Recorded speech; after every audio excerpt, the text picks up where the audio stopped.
गरीब और अमीर बहन के पकवान। ओहो माँ, आप सिर्फ हमें 100 रुपए ही देकर जा रही हो। क्यों, 100 रुपए तुझे सिर्फ दोपहर के खाने के हिसाब से कम लग रहे हैं? हम दोनों सिर्फ एक टाइम के लिए तेरी मौसी के घर जा रहे हैं क्योंकि उनकी तबीयत खराब है। शाम तक हम लौट आएंगे। वो तो सही है, लेकिन माँ सिर्फ 100 रुपए में हमारे खाने का इंतजाम नहीं हो पाएगा। तू तो ऐसे ही बोलना। सिया कहाँ है? सिया, सिया। संजय ने सिया को आवाजें देना शुरू कर दिया। अपने बाप की आवाज सुनकर सिया रसोई से निकल कर आई। जी बाबा। तू कहाँ थी? वो माँ, बाबा आप दोनों मौसी के घर जा रहे हो ना, तो इसीलिए मैं रिया और मेरे लिए दोपहर का खाना बना रही थी। खाना? लेकिन बेटा घर में तो कुछ भी नहीं था। हाँ माँ, बस थोड़े से आलू पड़े हुए थे तो मैंने उन्हीं से आलू के पराठे बना लिए। इसे कहते हैं दिमाग। अरे कुछ सीख अपनी बहन से। क्या हुआ? कुछ नहीं, अब हम दोनों चलते हैं, तुम अपना और घर का ख्याल रखना। ऐसे बोलकर संजय और सीमा दोनों ही चले गए। अब घर में बस सिया और रिया ही थे। अरे रिया, तू फिर से इस मोबाइल में ही लग गई। तो मैं और क्या करूं? मुझे किचन में काम है, आकर मेरी मदद करवा दे। हाँ, मुझे किचन के काम पसंद नहीं है, आप ही कीजिए। अच्छा, अब कुछ ही दिनों बाद तेरी भी शादी होने वाली है, अपनी सास को भी तू यही जवाब देगी? सास से क्या बोलना है वो मैं तब देखूंगी। अभी आप प्लीज मुझे डिस्टर्ब मत करो, मेरी बहुत इंटरेस्टिंग वीडियो चल रही है। ऐसे बोलकर सिया अपने मोबाइल में ही लगी रही। सिया और रिया वैसे तो दोनों बहनें थीं, लेकिन दोनों ही बहनों के व्यवहार में जमीन और आसमान का अंतर था। जहाँ सिया कम चीज में ही बहुत सोच समझ कर अपना गुजारा कर लेती थी, वहीं रिया को अगर पूरे राशन का कट्टा भी दे दो तो उससे तब भी कुछ करना नहीं आता था। ऐसे ही देखते देखते दिन बीत गए और अब दोनों ही बहनों की शादी हो चुकी थी। नसीब से रिया को एक अमीर घराने का ससुराल मिला था, जहाँ पर किसी भी चीज की कोई कमी नहीं थी। और सिया की शादी बस एक गरीब परिवार में ही हो गई थी, लेकिन सिया को इस सब की परवाह ही नहीं थी। वो अपने गरीब ससुराल में भी बहुत खुश थी और आज दोनों ही बहनों की ससुराल में पहली रसोई थी। बहू देख, मैं कोई अमीर सास तो हूँ नहीं जो तेरी पहली रसोई के लिए भर भर कर राशन मंगवा पाती। मैंने तेरे लिए थोड़ा सा दूध, चावल और आलू मंगवा दिए।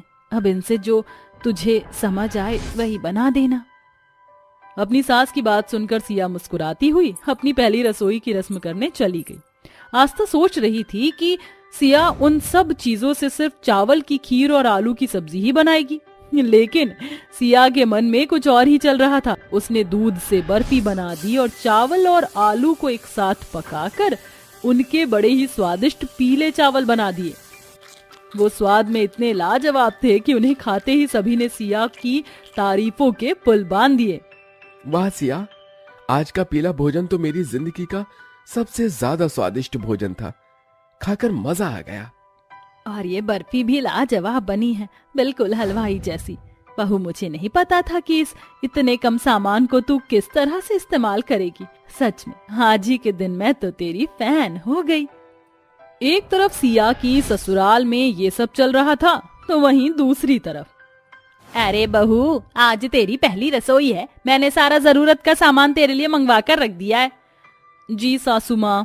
अपनी सास की बात सुनकर रिया भी रसोई में आ गई, जहाँ पर एक कट्टा भरकर राशन ही राशन रखा हुआ था। देखूं तो जरा क्या क्या है।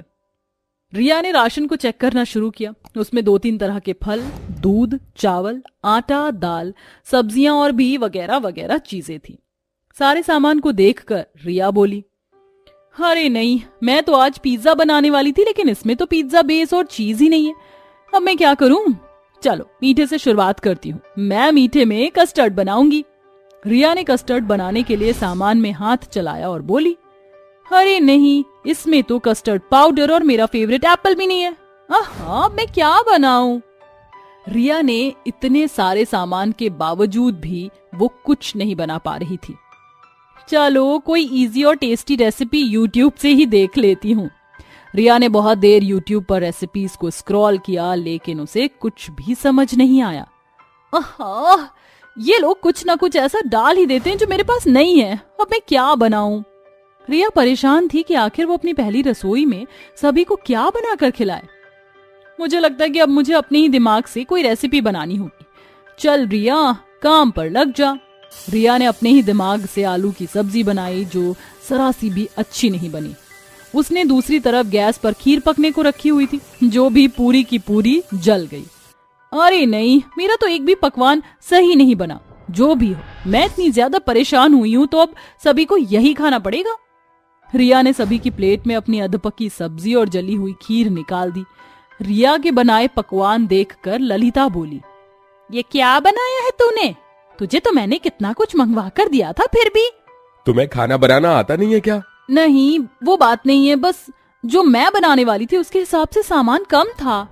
रिया की बात सुनकर उसकी सास और बेटा चुप हो गए। ऐसे ही दिन बीतते रहे। सिया तो अपनी ससुराल में कम चीजों में भी बहुत ही अच्छे से गुजारा करती थी, लेकिन रिया को ढेरों चीजें मिलने के बाद भी वो बस शिकायत ही शिकायत में रहती थी। इसी तरह से सिलसिला जारी था कि एक दिन अभिषेक और ललिता को लेकर रिया अपनी बड़ी बहन सिया के घर आई। आइए आइए। नमस्ते दीदी। नमस्ते। सभी अंदर आकर बैठ गए और आपस में बात करने लगे और इसी तरह शाम हो गई। चल बहू, घर जाकर खाना भी तो बनाना है। नहीं, आप कहीं नहीं जा रहे हो। इस समय हम आपको अपने घर से भूखे पेट नहीं जाने देंगे। अरे पर प्लीज रुक जाइए। ललित जी वैसे भी आपके लिए खाने का सामान ही लेने गए हैं। सभी के इतना बोलने पर रिया का परिवार वहां रात के खाने के लिए ठहर गया। कुछ देर बाद ललित थोड़ी सी सब्जियां और दूध ले आया। ये लो सिया, अब इससे कुछ बढ़िया सा बना देना। मेरे पास सिर्फ इतने ही पैसे थे तो मैं बस यही लेकर आ गया।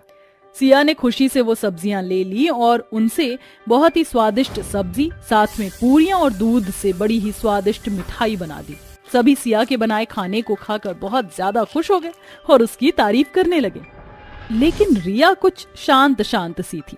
जब सिया रसोई में गई तब रिया भी पीछे पीछे गई और बोली, दीदी जब जीजाजी आए थे तब मैंने देखा था वो कुछ खास सामान तो नहीं लाए थे, लेकिन फिर भी आपने इतना सब कैसे बना लिया? दिमाग लगाकर।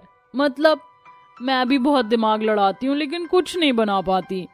उसकी वजह है तुम हर चीज को बिल्कुल परफेक्शन से बनाना चाहती हो, जिसकी वजह से तुम कुछ नहीं बना पाती। तुम पैसा होने की वजह से हमेशा ही बस सामान की डिमांड रखती हो।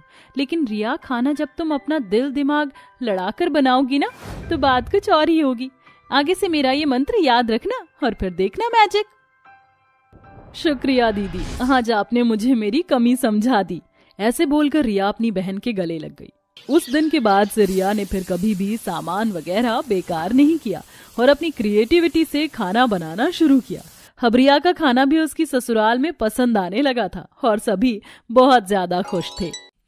मॉडर्न बहू ने बनाया गाजर का हलवा। ओहो सज धज के मेजरा बन ठन के, बान चलाऊंगी नैनन के, आई ना जरा सवार लूं, खुद अपनी नजर उतार लूं कि मैं तो सज गई रे। आहा हा हा हा। वाओ, मेरा मेकअप तो मैंने काफी अच्छा किया है। Now I am getting late for my club party. Short dress पहनकर शेफाली घर से बाहर जा ही रही थी कि उसकी माँ वैशाली कहती है, शेफाली कहाँ जा रही है रात के 8 बजे ऐसी ड्रेस पहन के? तुझे पता है ना बाहर ऐसे नहीं जाना चाहिए, आजकल का माहौल खराब है। ओफ मॉम, नॉट अगेन, मुझे बहुत लेट हो रहा है। दीपाली मेरा वेट कर रही है, मैं क्लब जा रही हूँ, बताया तो था आपको। ये क्या तरीका है? अपना ये क्लब लॉन जाना बंद कर दे, बहुत हो गया, शादी के दिन आ रहे हैं तेरे। व्हाट? मुझे किसी चंपू लाल से शादी नहीं करनी। अपना हैंडसम हीरो खुद लाऊंगी जो मुझे ऐसे कपड़े पहनने देगा, वरना आप तो मुझे ऐसे ससुराल में भेज दोगी जहां मुझे घूंघट करना पड़ेगा। बेटा, अगर संस्कारी नहीं बन सकती तो ये मॉडर्न गिरी छोड़ दे, बहुत भारी पड़ेगी तुझे ससुराल में एक दिन। कुछ भी मॉम, बाय बाय, मिडनाइट तक फ्रेंड्स के साथ आ जाऊंगी। ये कहकर शेफाली क्लब के लिए निकल जाती है और अपने दोस्तों के साथ चिल करती है। गाइस, बोर मत करो, ड्रिंक करके झूमने नाचने में जो मजा है ना वो ऐसे बैठकर हुक्का पीने में नहीं है। ओके, चल पीते हैं। बिगड़ी हुई मॉडर्न शेफाली ड्रिंक सेक्शन में जाकर अपने दोस्तों के साथ ड्रिंक करती है। ये वाह वाह, हमने पी रखी है, गलती होनी पक्की है। 100 नंबर से हम नहीं डरते, हमने सेटिंग कर ली है। ओ ओ ओ वो हुक्का बार, तेरा प्यार प्यार प्यार, हुक्का बार।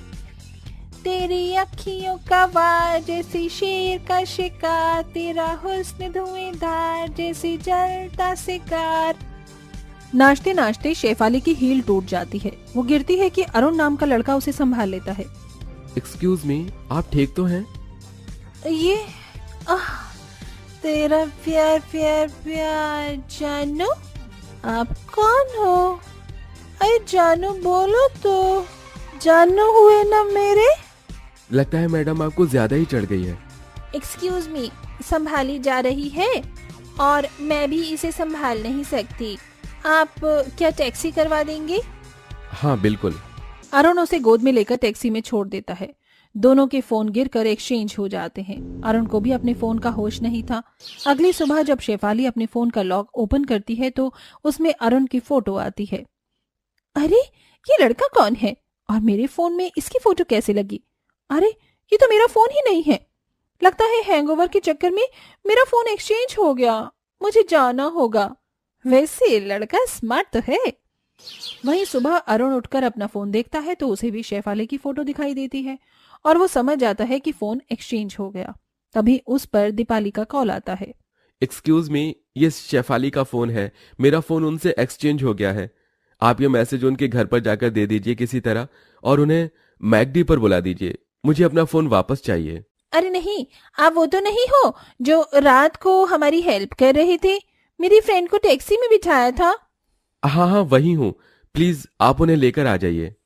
डोंट वरी, मैं अभी उसके घर चली जाती हूँ। कुछ देर बाद तीनों दोबारा से मिलते हैं। सॉरी, रात को मेरी वजह से फोन एक्सचेंज हो गए। इट्स ओके, ये तो बहुत छोटी सी बात है, किसी से भी हो सकता है। By the way, you are too hot. Sorry, मैं खुद को कहने से रोक नहीं पाया। इट्स ओके, मैं हूँ ही इतनी सुंदर। वैसे मिलते रहा करिए। हैंडसम तो आप भी बहुत हैं। हम फ्रेंड्स बन जाएं? बिल्कुल। अरे गाइस, मैं भी यहाँ पर आई हूँ। प्लीज कुछ खाने का ऑर्डर कर दो। अरे हाँ। फिर वो खाना ऑर्डर करते हैं।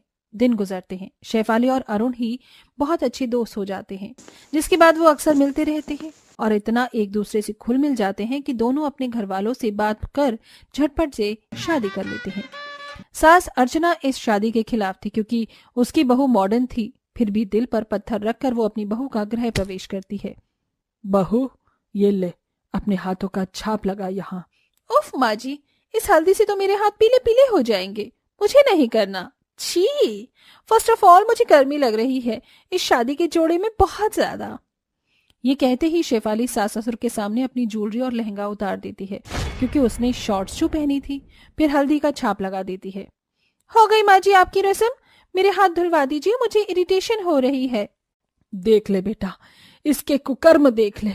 इसीलिए मुझे मॉडर्न बहू नहीं चाहिए थी, पर तूने कहा माँ अपना लो।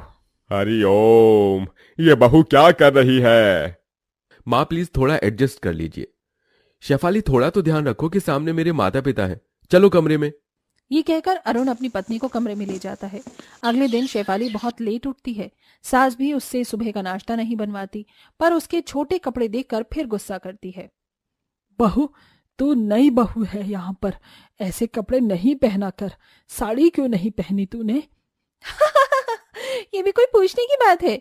आपको पता है ना कि मैं मॉडर्न हूँ और साड़ी पहनना मुझे आता भी नहीं है। मुझे ऐसे ही रहने दीजिए। बेड़ा कर्क कर दिया इसने तो। लोग क्या कहेंगे मुझे? अच्छा, हमारे लिए गाजर का हलवा बना देना। जाओ मार्केट से सामान ले आओ। ओके माँ जी। शेफाली बाजार जाकर काली गाजर ले आती है। मैं डिफरेंट गाजर का हलवा बनाऊंगी, इसलिए मैं रेड की जगह काली गाजर लेकर आई हूँ। मेरे ससुराल वाले पागल हो जाएंगे इसे खाकर। शेफाली काली गाजर घिसकर काली गाजर का हलवा बनाती है। तभी सास आती है। अरे बहू, देखो तो तूने कैसा गाजर का हलवा बनाया है। ये क्या, गाजर का हलवा जला दिया क्या? सारा काला काला हो रहा है।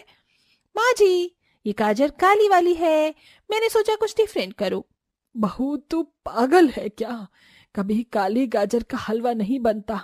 तेरी माँ ने तुझे इतना भी नहीं बताया? इतना मन था मेरा गाजर का हलवा खाने का। अब कल मार्केट से जाकर लाल गाजर लाना। जी माँ जी। अगले दिन लाल गाजर लाकर शेफाली फिर से गाजर का हलवा बनाती है। जब तक हलवा पक रहा है मैं मेवे काट लेती हूँ। शेफाली का ध्यान मेवे पर जाता है, इतने में उसका गाजर का हलवा जल जाता है। उस वक्त अर्चना आ जाती है। हे भगवान, बहू तूने फिर से कल वाली गाजर का हलवा बना दिया। पागल है क्या? नहीं माँ जी, गाजर का हलवा जल गया है। मेरी ही मति भ्रष्ट है जो मॉडर्न बहू से मैं गाजर का हलवा बनाने की सोच रही हूँ। मेकअप और छोटे कपड़े पहनने से तो तेरा सारा ध्यान ही रहता है। एक गाजर का हलवा बनाना भी सीख लेती तो क्या चला जाता तेरा। माँ जी, मुझसे गलती हो गई। आप मुझे एक मौका और दीजिए, मैं इस बार अच्छे से गाजर का हलवा बनाऊंगी। अब रोकर मत दिखा मुझे, वैसे ही तू बहुत खटकती है। तेरे चक्कर में मेरे गाजर का हलवा खाने का सपना ही रह गया। गुस्से में अर्चना वहां से चली जाती है और शेफाली अपने पति को सारी बात बताती है तो वो उसके आंसू पोंछता है। रो नहीं, मुझे भरोसा है तुम अच्छा बनाओगी। मैं तुम्हारी मदद करूंगा। जी मैं कोशिश तो कर रही हूँ पर हो ही नहीं रहा। मैं हमेशा गड़बड़ कर देती हूँ। अगली सुबह शेफाली गाजर का हलवा बनाती है जिसमें छुपकर अरुण उसकी मदद करता है। गाजर के हलवे की खुशबू सूंघकर सास ससुर आते हैं। इतने में अरुण चला जाता है। अरे वाह, खुशबू आ रही है गाजर के हलवे की। बहू ने बनाया है? आज की डेट में इसने अच्छे से गाजर का हलवा बना दिया। अब परोस भी दे मॉडर्न बहू। अगर साड़ी भी पहन लेती तो तेरा क्या बिगड़ जाता। माँ जी अब चख लीजिए, फिर डांट लेना, ठंडा हो जाएगा वरना। शेफाली अपनी ससुराल वालों को गाजर का हलवा खिलाती है जिसे खाकर वो मॉडर्न बहू की बहुत तारीफ करते हैं। बहू जरा और हलवा दे। शेफाली हलवा देती है कि उसकी चेयर की कील से स्कर्ट फट जाती है। ये देख अर्चना कहती है, हे भगवान, इसीलिए बहू मैंने तुझे समझाया था पर तुझे समझ नहीं आती। अरे ये कपड़े तुझे शादी से पहले जितने पहनने थे पहन लिए। अब तू इस घर में है, तेरे सास ससुर हैं तो कुछ तो लिहाज कर ले। तूने गाजर का हलवा अच्छा बनाया है पर खुद को भी अच्छा बना। हाँ बहू, हम तुम्हारे कपड़ों को जज नहीं कर रहे, बस घर में साड़ी पहन लो। जब तुम्हें अरुण के साथ बाहर घूमना हो तुम कितना भी पहन लेना, पर ऐसे मत पहनना कि ऐसी दिक्कत हो और बार बार हमें अपनी नजरें झुकानी पड़े। मुझे लगता है शेफाली पापा ठीक कह रहे हैं, पर तुम भी गलत नहीं हो। मम्मी पापा आप थोड़ा समय दीजिए, शेफाली संभल जाएगी। सॉरी माँ जी, पापा जी, दोबारा मैं ऐसी गलती कभी नहीं करूंगी। मुझे समझ आ गया है कि हमेशा मॉडर्न बनकर रहना ही ठीक नहीं होता। ये ले अपना गाजर का हलवा बनाने का शगुन और खुश हो जा। शगुन लेते ही शेफाली के चेहरे पर रौनक आ जाती है और वो धीरे धीरे खुद को बदल लेती है और साड़ी पहनने के बाद से उसे घर के काम भी सिखाती है जिससे वो लोग खुशी से रहने लगते हैं।